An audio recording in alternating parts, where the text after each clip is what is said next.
as a Dungeons and Dragons practitioner back in those days, trying to talk my mom and dad off of a cliff that no, the Dungeon Master's manual and the player's handbook, these are not satanic texts. There's spells in those books. It's fucking a rule. Look, if you can read through a spell description like levitation, where it says that levitation will allow you to move up or down, but it will not allow you to move side to side, but a player can levitate up to a ceiling and use their hands to walk themselves left or right. If you think that that's Satan's work, Satan is really fucking phoning it in.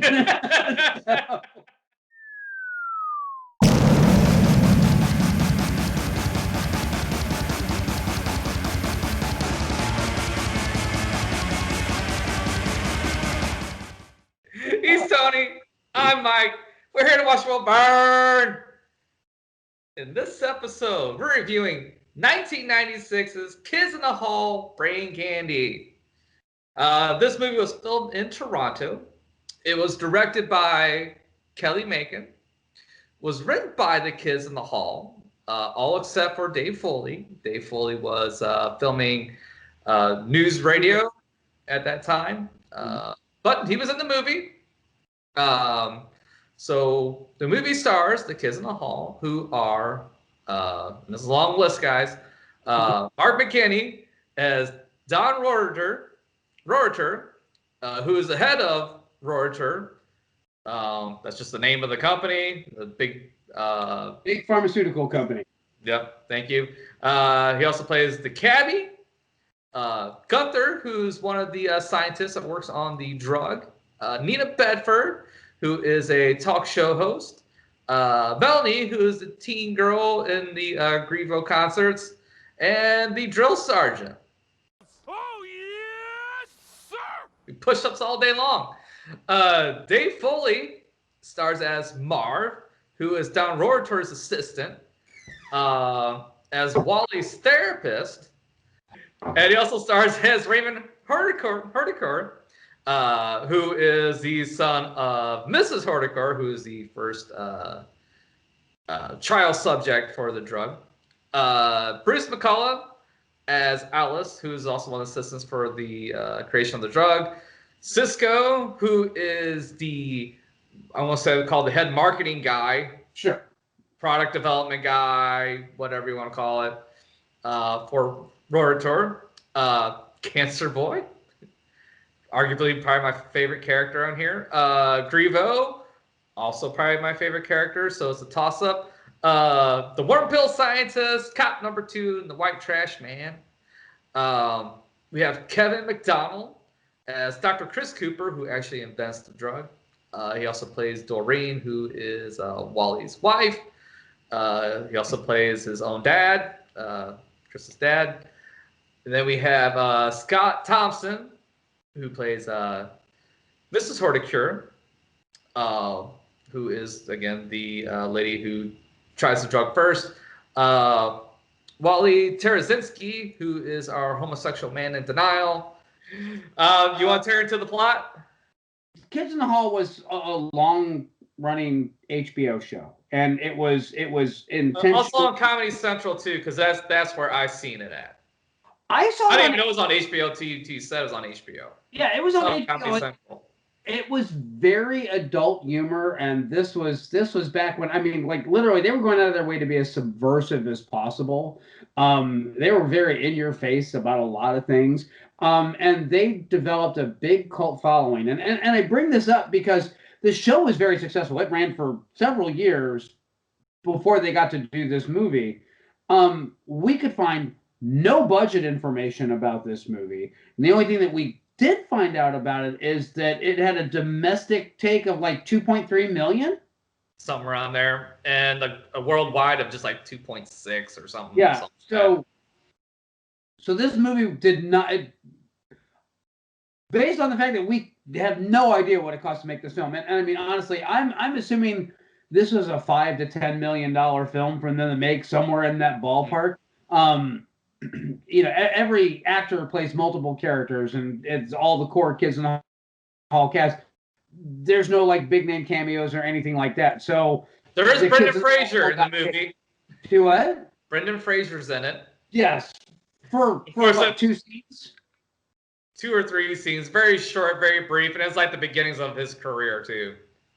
Almost every, like I said, almost every character in it is played by one of the kids in the hall in one capacity or another. And so I hope they were paid really well. But I also can look at the box office and go, oh, that's why there was never another Kids in the Hall movie. But the flip side to that is that I know that this was one of those, as soon as it hit the video store, everybody saw it. And it's been put out on VHS, it's been put out on DVD, it's been put out on Blu-ray. And I know that there was like a 20th or 25th anniversary edition of it that just came out not too terribly long ago. So I'm assuming that it made its money back long haul wise, but it was considered a box office bomb at the time that it landed. Anyway, like I said, I remember the Kids in the Hall promo. I remember the whole thing, and I remember like the Kids in the Hall were like had very openly gay cast members. They were very flagrant and flamboyant about it, and a lot of the context of their humor. I remember Dave Foley. He had this recurring character, and he was an alcoholic dad who would come into his child's room at night, and he would say some of the most outlandish shit ever. And the one that I remember most is where he comes in to his kid's bedroom, and he's sitting there, and he's drinking, and he goes, All right, now, son, I want you to get a good night's rest, and remember, I can murder you while you sleep. Kids in the Hall was all about pushing people's buttons. And in 1996, they decide to make a movie about the America's upcoming addiction to the pharmaceutical industry. It's almost like they had a crystal ball in this particular instance. It's kind of crazy that like back then when mental health was such a big no-no topic, a big no-no issue, it was just kind of starting to climb out of the basement where it was okay to talk about knowing somebody that was depressed or bipolar. Just right around that time. And yet here's the Kids in the Hall making this big fuck you to big pharmaceutical movies, big pharmaceutical companies, and in a very like, yeah, we're calling you out on your bullshit kind of ways. So as much as it's satire, it's really pointed, like really dead on. You'd swear somebody researched this shit before they're like, well, how do we make this funny? So, I was gonna say the first character that we're introduced to, it's Wally. Is Grievo? No, it's Grievo. I have notes. Oh, well, shit. All right. So the first character, so I guess they like go to the club in the city. Yeah.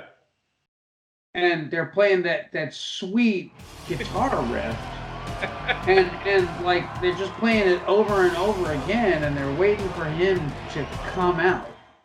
And Grievo comes out, and Grievo is the spitting image of Glenn Danzig. Oh yeah. Again, a big fuck you to Glenn Danzig from the Kids in the Hall on this one. I love how it opens the scene too, because you got the crowd out there. First, you got the band, and it's stereotypical '90s. I mean, this is how '90s industrial bands look, industrial metal, just like this. And they're all kind of hopping around, playing their fucking shit. It's very, very simplistic, very, very machine sounding. And then you got the two girls in the crowd, and you got the dorky girl who's Melanie. And she's watching the one girl take the cigarette from the other girl, take a drag, and like put it out in her like fucking forearm. And she's like kind of like, oh, and she's kind of like, ooh, it's kind of cool and dangerous. And then Grievo finally comes out, strolls on stage, and he's spouting out these lyrics like, Some days it's dark. Some days I work. I work alone. Some days my days are dark. Some days my shit's like this. And some days my stuff's like this. And he's like, this is all bullshit. I was on the mic.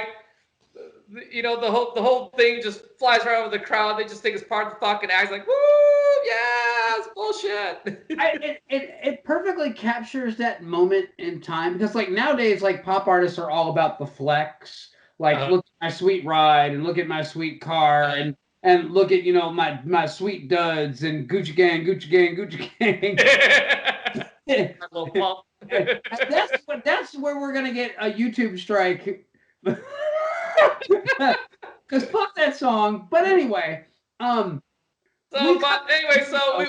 we have our scene with Grievo, and then we're introduced to Wally. Well, I don't know if introduced is the right thing. Wally is exposed. The shot is like the camera comes in and he's sitting on the bed and his back is to the camera and over his shoulder you can see that he's watching gay porn. And then the camera goes downstairs to where his two children are, and then it goes back up to him, and you hear the car door, closed outside, and he throws a glass of water in his face and runs downstairs, and he's all, oh wait, the mom comes in, and she goes, where's your father? And the kids go, he's upstairs masturbating to gay porn. Again. Yeah. and he comes downstairs, and oh honey, I was just in the shower. Oh, is this where we should plug Squarespace?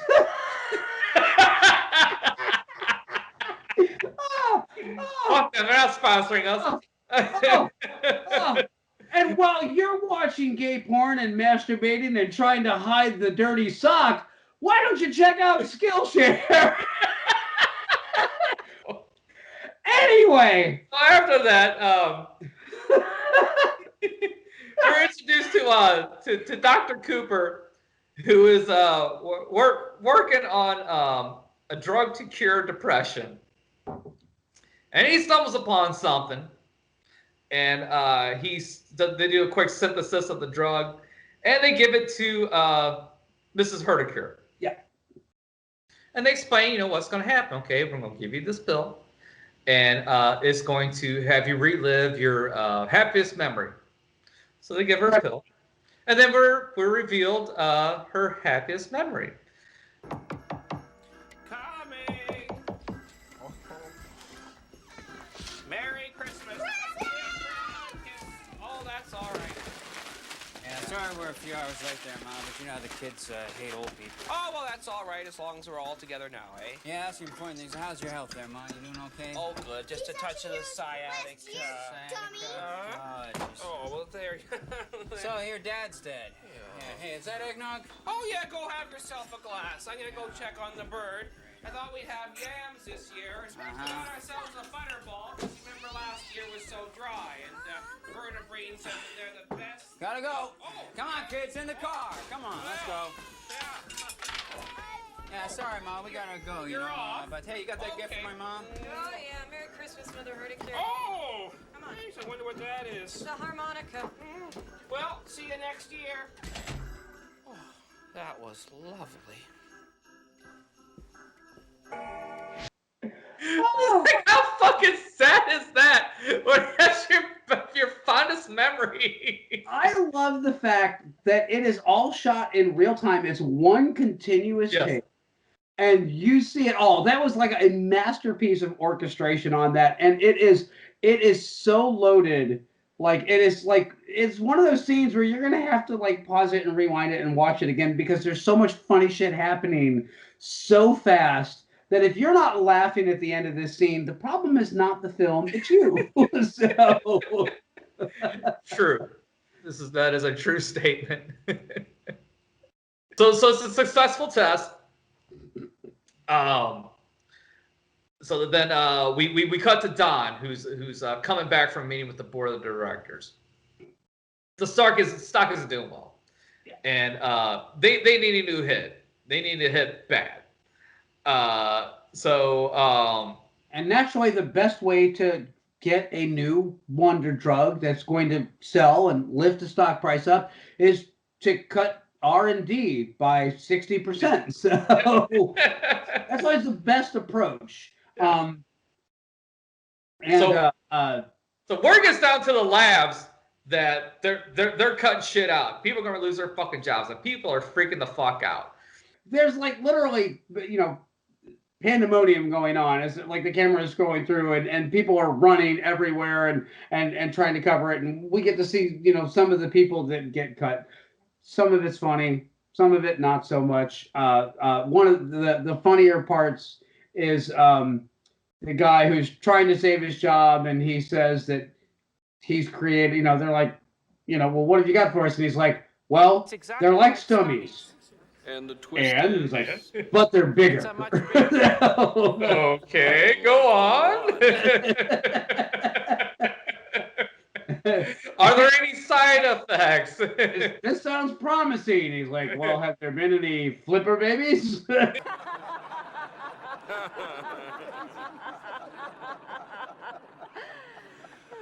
there have been a few flipper babies.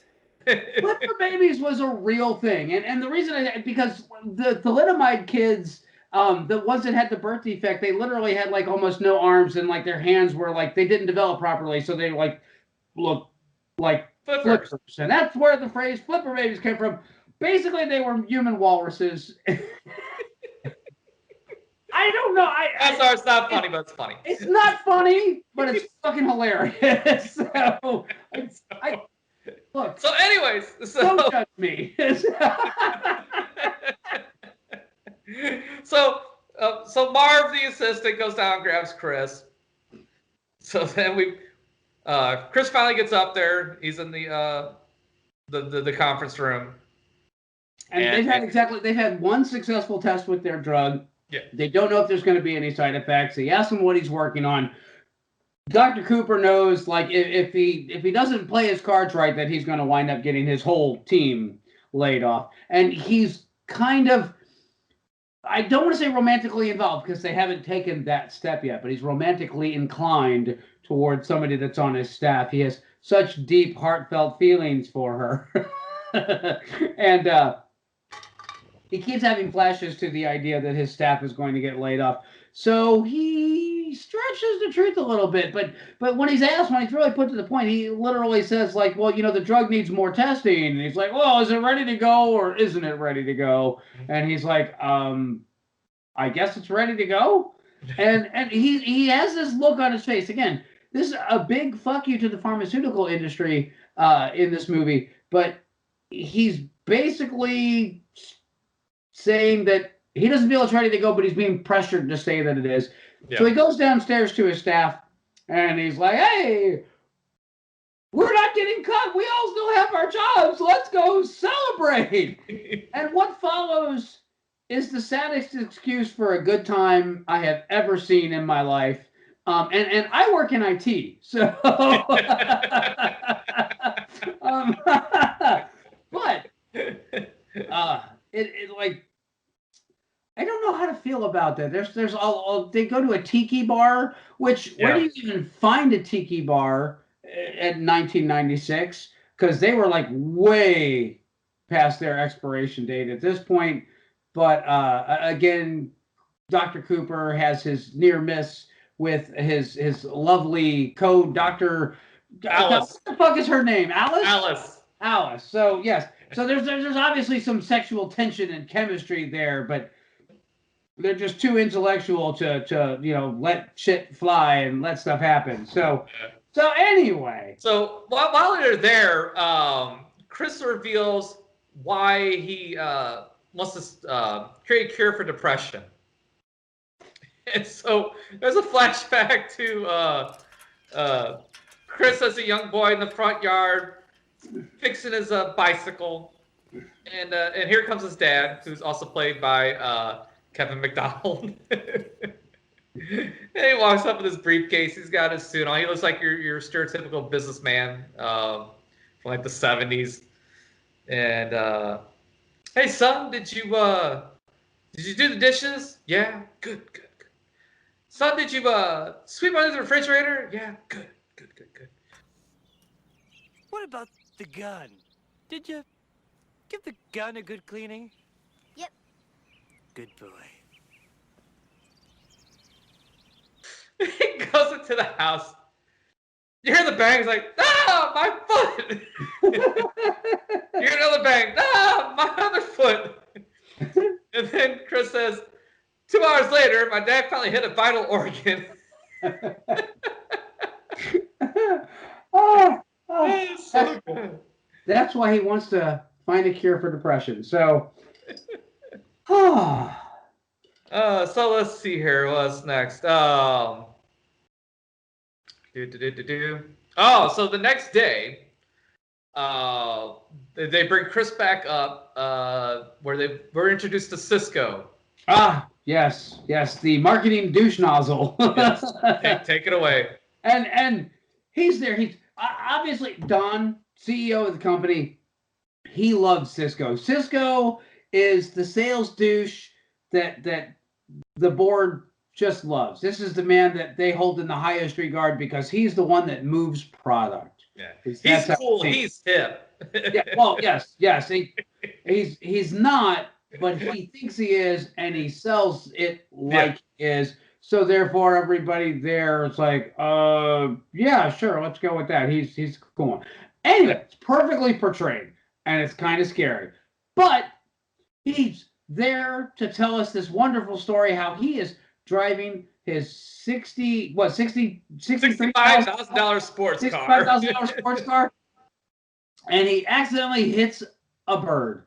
And while he is cleaning that gleaming bird's guts off of his windshield, that's when it hits him. He's got it. He's got the name of the drug, Gleaminex.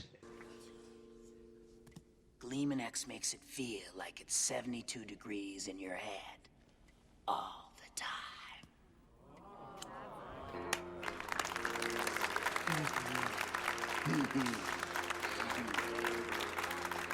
It's like it's 72 degrees in your brain all the time. And naturally, Don is wowed. This is it. And more importantly than that, not only does he have a name for the drug, not only does he have a tagline for the marketing of the drug, but he's decided that the drug needs to be orange. It's the perfect parody of the pharmaceutical industry. I've said this multiple times. I'm going to keep saying this idea. This movie is more timely now than it was then. And it kind of freaks me out how spot on it was with all this shit. So, don't get me wrong. So next we have Chris at Nina Bedford's talk show. Oh, yes. Yeah. He's a scientist. His natural inclination is to try to discuss the science behind the drug and what it does and how it works.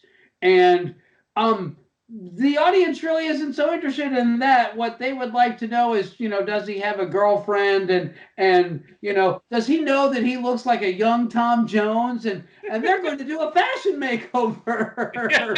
so it's hilarious, but yeah, rather than listen to this man for the science, it's more about turning him into a celebrity at this point. And it really starts to kind of build from there. Because he's starting to enjoy the attention he's getting, get up there shaking his hips around like Tom Jones and shit like that, so you get him start to get caught up in the celebrity of all this. And then you see Cisco in the sidelines, yes, it's all coming to plan. Anyway, so next we have we're introduced to the cops. So the cops are actually a regular recurring character on the TV show itself. And I don't remember what they're talking about, but it doesn't matter because at some point the one cop's got to get up and take a piss.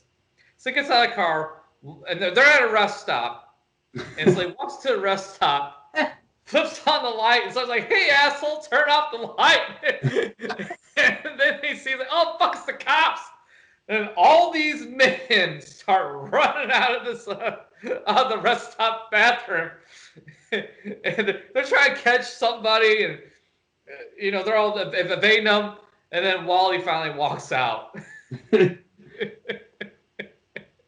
he walks out, he's butt ass naked, and the cops are there, and they take him home. The punchline of that joke is they take him home, and his wife's like, "Are the handcuffs necessary?" And they're like, "Well, actually, that was his idea." And he's trying to explain what he was doing, butt ass naked in the men's room to his wife. That's it. Yeah. He goes inside the house, and one of the cops goes, "I don't know what he'd be doing hanging out in a place like that with a hot piece of ass like you at home." We thought about taking him and arresting him, but we thought bringing him home like this was punishment enough.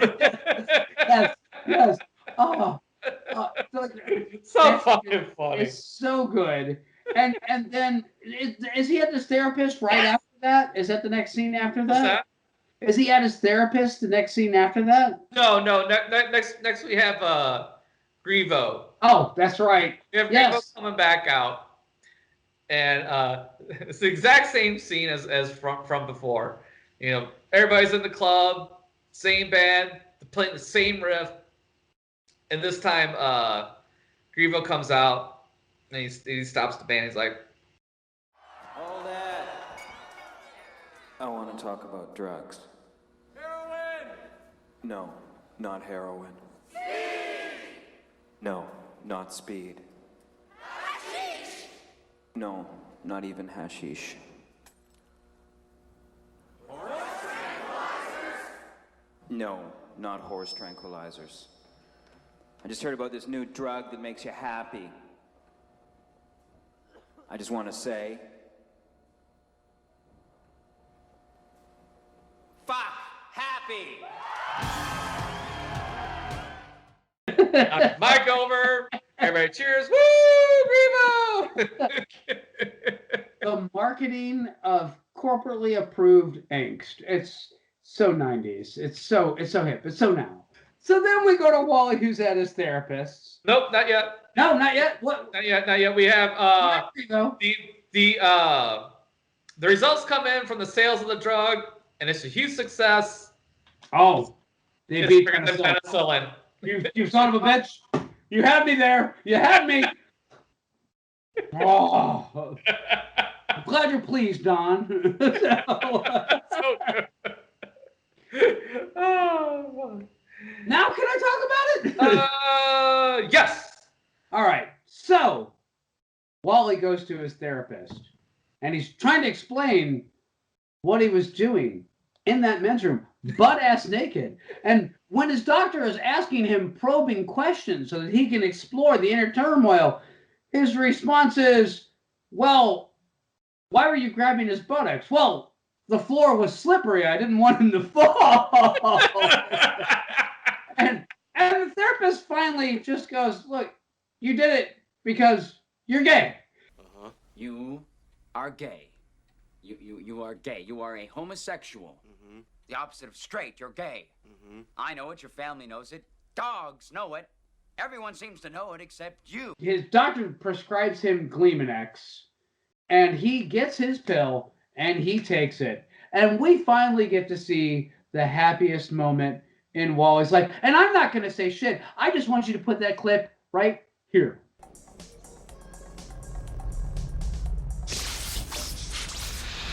You are scum!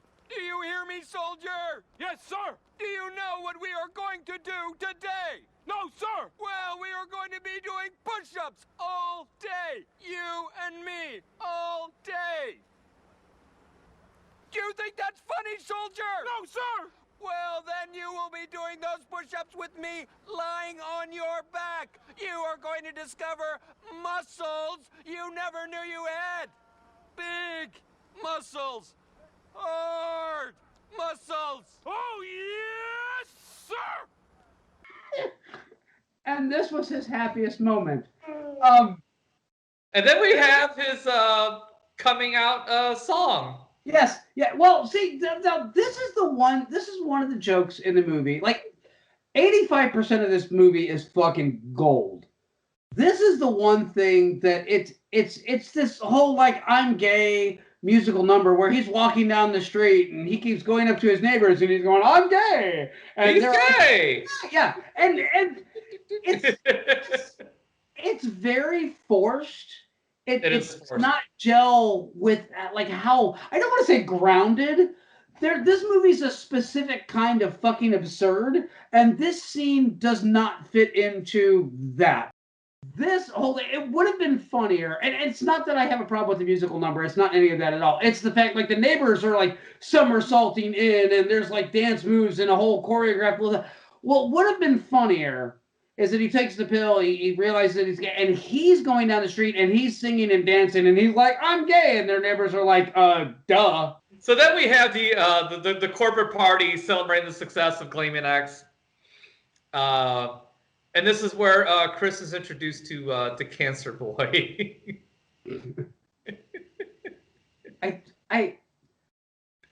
It's so fucking weird watching this part. This part of the movie is kind of like, it's funny, but having been there, it's just kind of like I'm ashamed of myself for laughing about it. You know, you say that, and you know you've had a loved one that had cancer, made it through. I had a loved one that had cancer, didn't make it through. I still laugh at this. I don't give a fuck. This shit's fucking funny, all right? I'm not saying I don't laugh at it. Sometimes you just gotta laugh at, you know, and this is the whole point of comedy. When you have a tough situation, really a sad situation, but sometimes you just gotta fucking laugh. So we're introduced to Cancer Boy, and he's thanking the doctor for inventing this great drug, not for him, but for his parents. Because his parents just feel so low. And everything for Cancer Boy is low. Chris goes to shake Cancer Boy's hand. He's like, ow. He's like, oh, I'm sorry. He's like, it's okay. My marrow's just low. And they're having a low exchange. And Mark carts Chris off to meet with Don. And then at the end, Cancer Boy's in his chair. It's like, do you see? Doctor and me? Do you see? This is building on that whole trappings of celebrity and the fact that the pharmaceutical company is kind of going out of their way to make him a bit of a celebrity on this one. And then Don comes and grabs Chris and takes him to the back room, and Chris is like, "Where are we going?" And he's like, "Oh, we're going to the real party." Here's my favorite parts of this. As they're walking out to the real party, they walk through this small little courtyard area where it's like almost like an Asian garden type of looking thing. And he's like, wait a second. He makes a noise and it echoes. He's like, I thought I told him to fix that.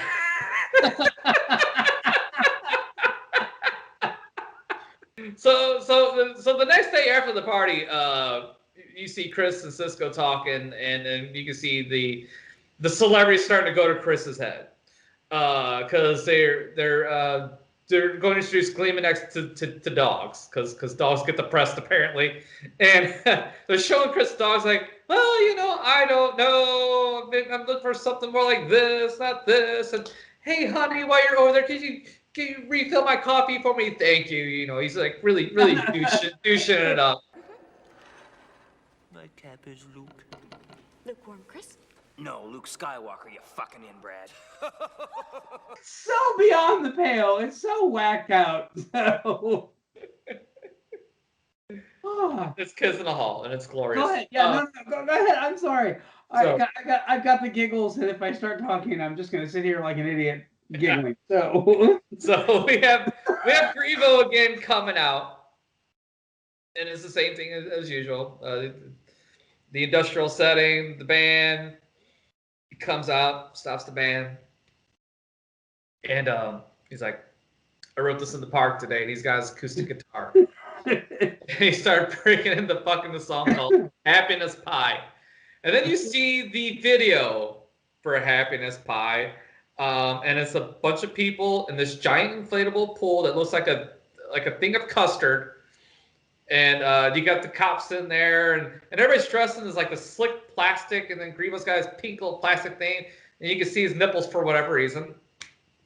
But whatever. Thanks, Glenn Danzig. Yeah.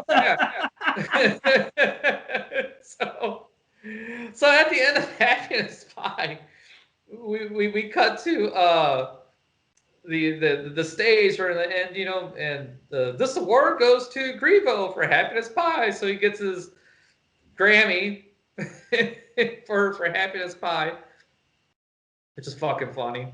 And then after that, in the next category, we have Cancer Boy for Whistle Higher Love. Oh shit. So then after that, we have Alice visits Chris at the apartment. Now you can take it. Here's the important part of this scene. Yeah, sure, Alice shows up and she knocks on the door, and one of the hot girls answers the door, and Alice thinks that it's one of the uncles. And this is where we actually see like Chris has really fallen into the trappings of fame, and him and Alice almost kissed, and Chris is having meaningless sex in a penthouse like a celebrity with hot models, and it breaks Alice's heart, and blah blah blah blah blah. And sure, Cisco was there, or not Cisco. Yeah, Cisco. He was there. He was watching. We don't know why. Does he like to watch? Was he rubbing one out in the corner, or is there like just some whole fucking weird shit going on? So at this point, things start to unravel for Gleeman X, as they discover people are falling to a coma. Well, they're falling to a happy coma. She was one of the first earliest. I was gonna say she was actually Haversham. What's her Hober? Miss Herdicure. Anyway,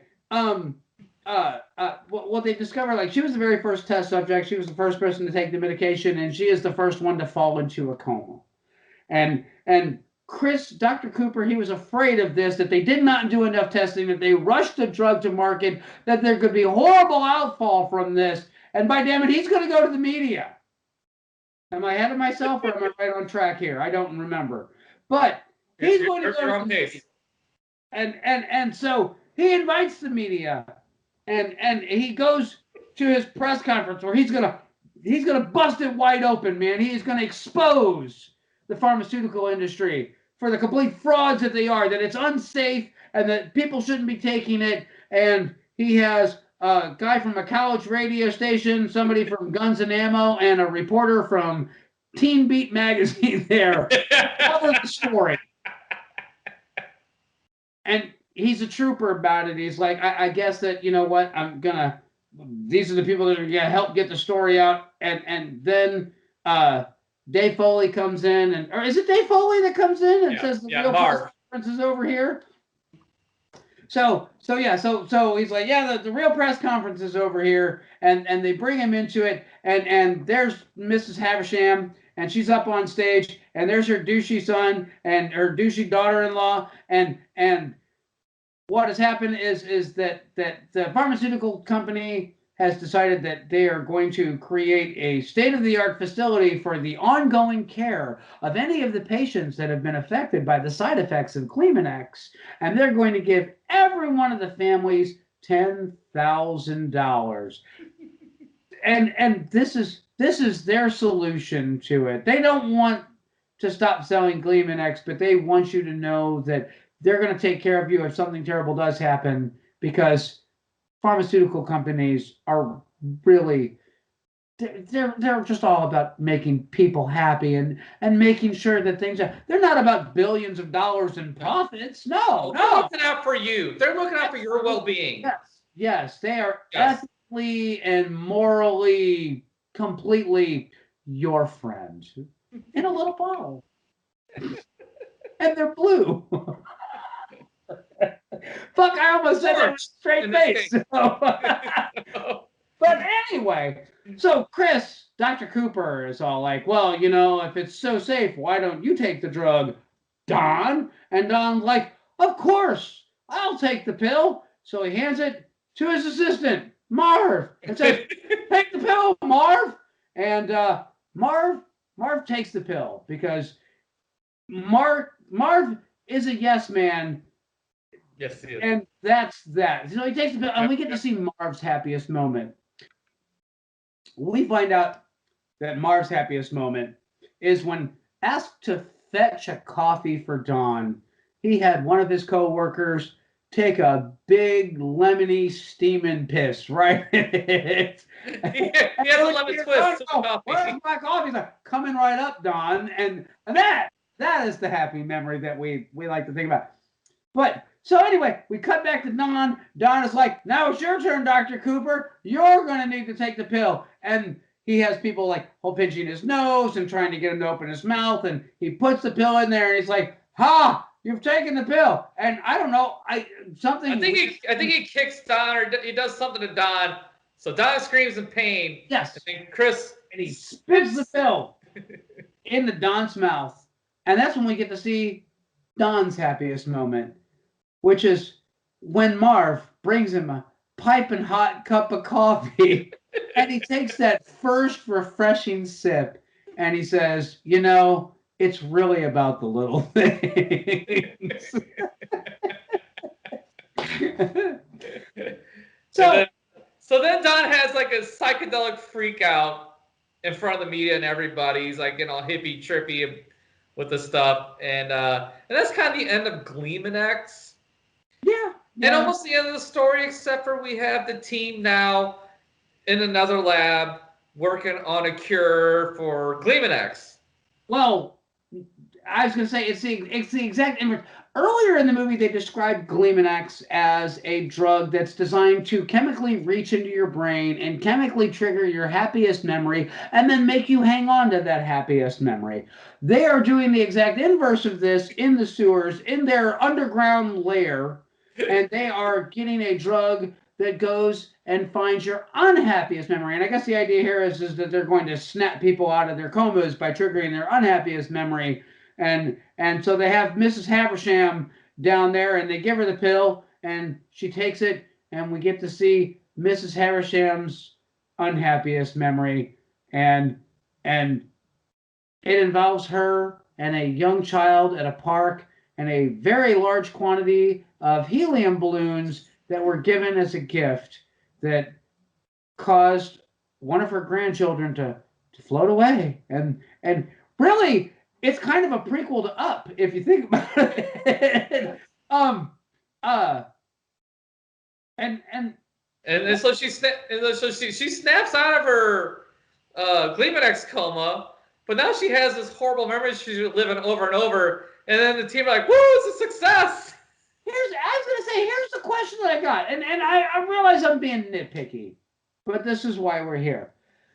How many doses of Gleeman X do you take Gleeman X every day, or is it like a one-time dose?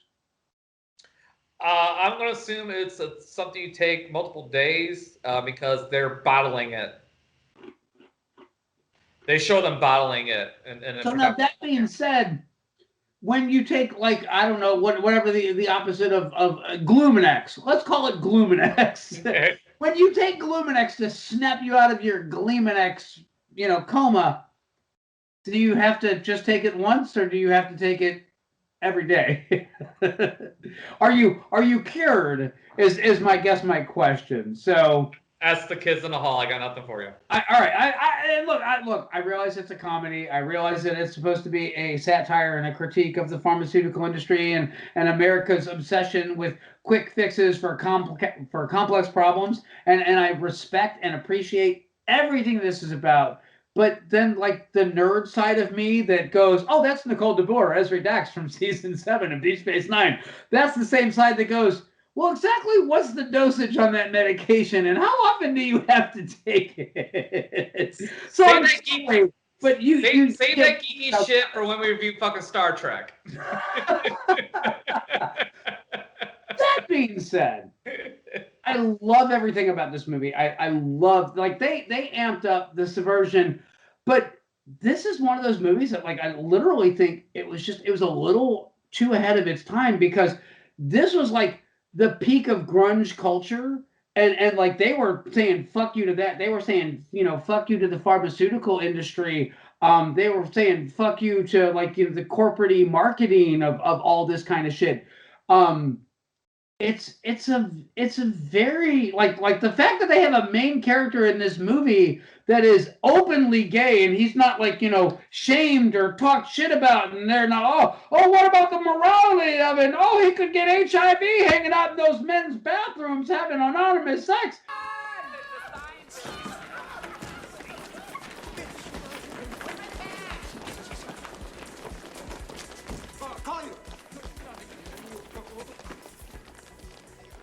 It's all yours, Captain. They're all like, yeah, that's not what's important here. But again, at the time in 1996 America, this was such a fuck you to boomer culture. It was so in their face. It was all. If you guys ever needed to know, like, where's the line between Gen X and the boomers, it's whether or not you found this movie fucking hilarious or completely offensive. That's it. This is your litmus test right here. If you ask somebody and they're like, oh, them kids in the hall, they're the devil's children.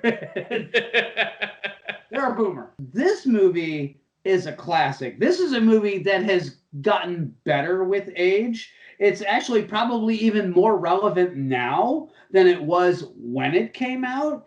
And it's simultaneously a perfect snapshot of the mid 90s and suburban culture and like the reality of relationships, interfamily relationships versus what's being put out there in the world. This is before social media, so like the hypocrisy of suburbia, I guess, is what we should refer to that as. But this is like one of those movies that puts it out there on full display, and yet at the same time they're going after like so many things, and they did it first and they did it best and they did it, and it's smart and it's still funny today.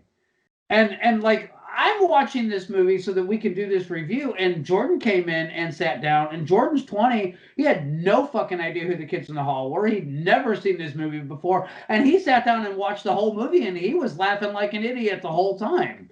So well, I gave him a brief introduction when I showed him the chicken lady skit. Yeah. On YouTube.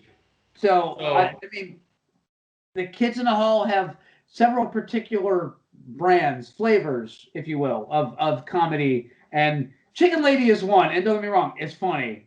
It is funny. Chicken Lady's fucking hilarious. That is a more absurd. I mean, like that's probably one of the most absurd recurring characters that they had on the Kids in the Hall. Whereas, like the alcoholic father skits, I know it's dark, but that's much more in the vein of this movie than anything else, because there's so much dark humor, and it's so like, holy shit, they're really joking about that, and it's so in your face, and I admire what they did on top of laugh my ass off at almost everything that's in here. All the jokes are still funny in this movie, and they managed to do it without like being quippy, or it's a movie that's simultaneously amazingly quotable, but even if you know the words that are coming out of their mouth, it's the situations that make it hysterical. Yeah. It's not the dialogue that's funny. It's the dialogue's funny too, but it's the situations that these characters are put in. Yeah. And how they play out that's funny.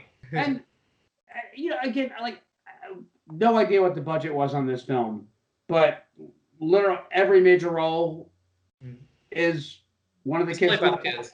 So yeah, I mean anybody that has, if you have more than 2 lines in this movie, because Brendan Fraser has 2 lines. I'm in the placebo group.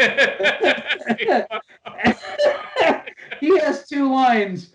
Every other role in this movie is one of the kids in the hall. It's the same 5 actors over and over again, playing completely different characters, and they all register, and you remember all of them amazingly well. Even if you don't remember how to pronounce their name, or you substitute their name for a Superman character, you'll still remember that character. Here's really the greatest thing about this, and the testament to their acting.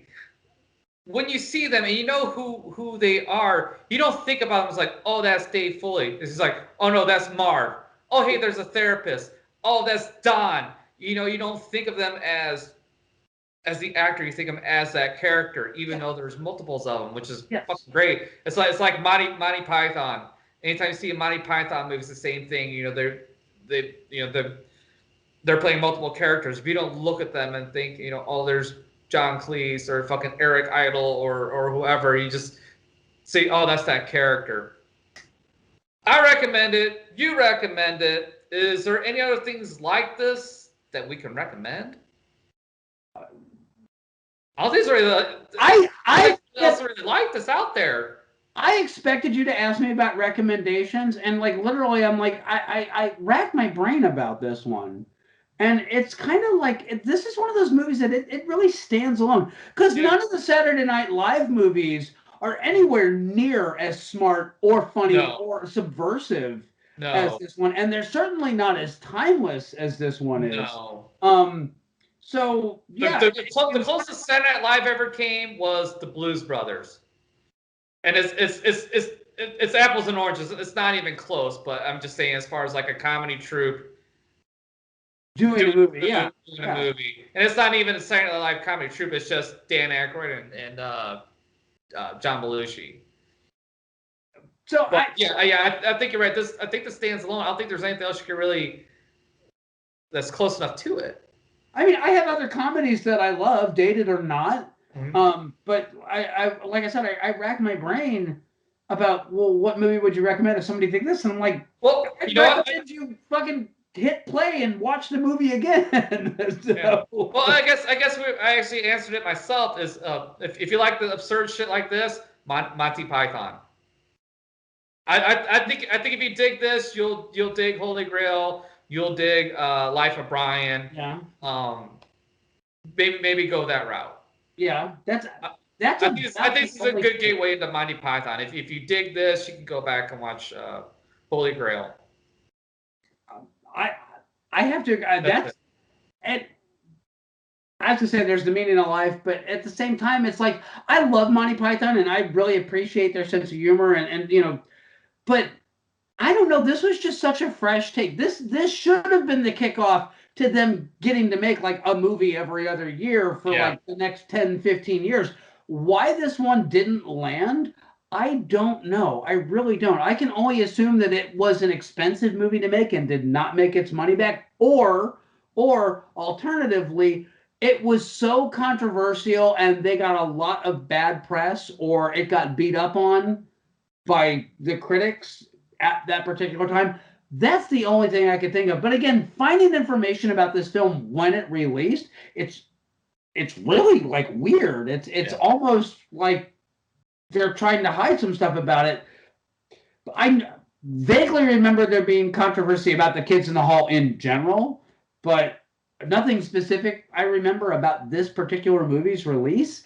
But it's out there. It was released on Blu-ray. Find a used copy if you can. You won't regret it. It's solid. There's nothing else quite out there like it. That's it. That's what I got. So Tony, what are we watching next? We're watching the next movie, not for entertainment. No. We've talked about this movie a couple of times now, and there's a lot of stuff that's been said about this movie off camera that you all haven't been privy to. But next, we are watching Pretty Woman, and don't expect us to be kind. I don't think you're going to find a whole lot of fans on this one, but yeah, no, it's high time that somebody watched this movie and had a serious deep dive discussion about this film. So that's what we're watching next. Never in a million years would I thought we'd be reviewing Pretty Woman, yet here the fuck we are. It's episode 16. It'll be legal in another year. Oh shit.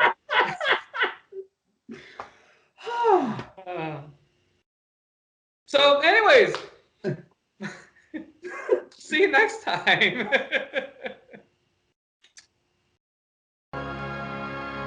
Peace.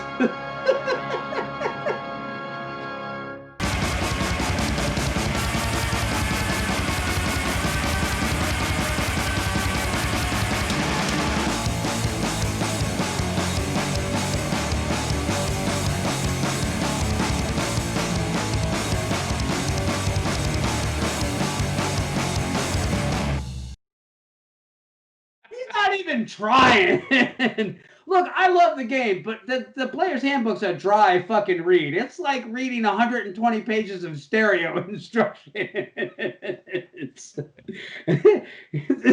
If Satan wanted my soul, he needed to throw a titty in there.